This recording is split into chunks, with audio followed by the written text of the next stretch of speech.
Chargers, Raiders, we discussed how ugly that was. All-time ugly. Dallas, Cowboys, Buffalo. You talk about getting jumped and thrown in the barrel over Niagara Falls. I could not believe what I saw with the Cowboys.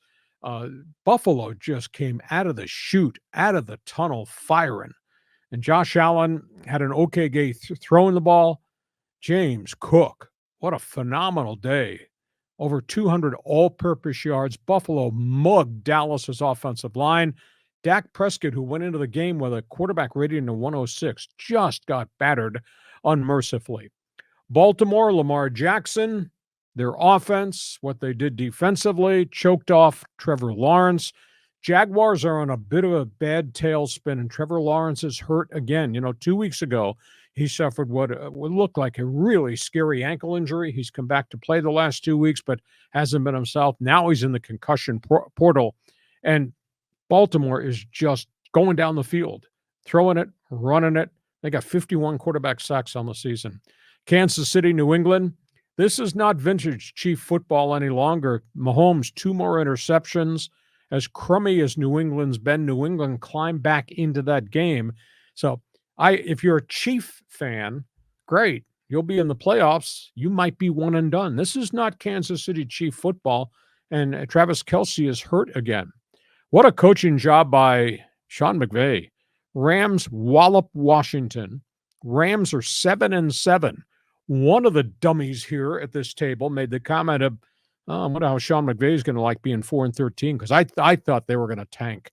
And what's happened is McVay has done such a phenomenal job coaching up these young guys in the offensive line, led by their top pick, Steve Avila, and what they've done with Ernest Jones at middle linebacker, what they've done with all these kids in the secondary, and Aaron Donald is playing superstar Aaron Donald football. Rams might get into the playoffs, and they've done the one thing they had to do. They've kept Matthew Stafford, for the most part, upright and free of injury. And this kid running back at Notre Dame, second-year guy, Kyron Williams, every Sunday, it's 100-plus yards on the ground. He's a power broker, physical running back. And then there's Cleveland.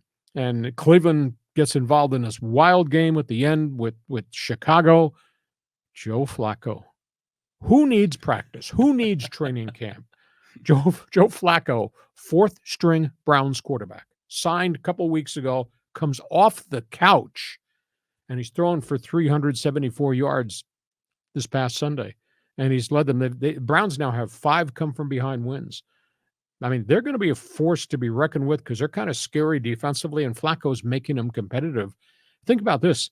Cleveland is sitting there, first place, or chasing down Baltimore in first place in the AFC North, one of the better teams in the entire AFC.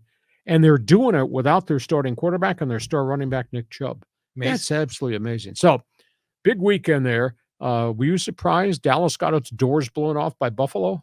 Yeah, a bit. Yeah. I mean, I didn't expect it to be that big of a differential. But if you're a Buffalo fan, after getting beat by the Cowboys in the Super Bowl twice, this is a nice way to get a little payback, right? So they had something to prove. But the Cowboys they're not the same team on the road. No, they're stomping people at AT&T in Dallas-Fort Worth, but on the road they were a little bit different. I was just surprised at the volume of pass rush and the whole blitz package that Buffalo threw at them right from the first possession. And Dak, it was like Dak had no support.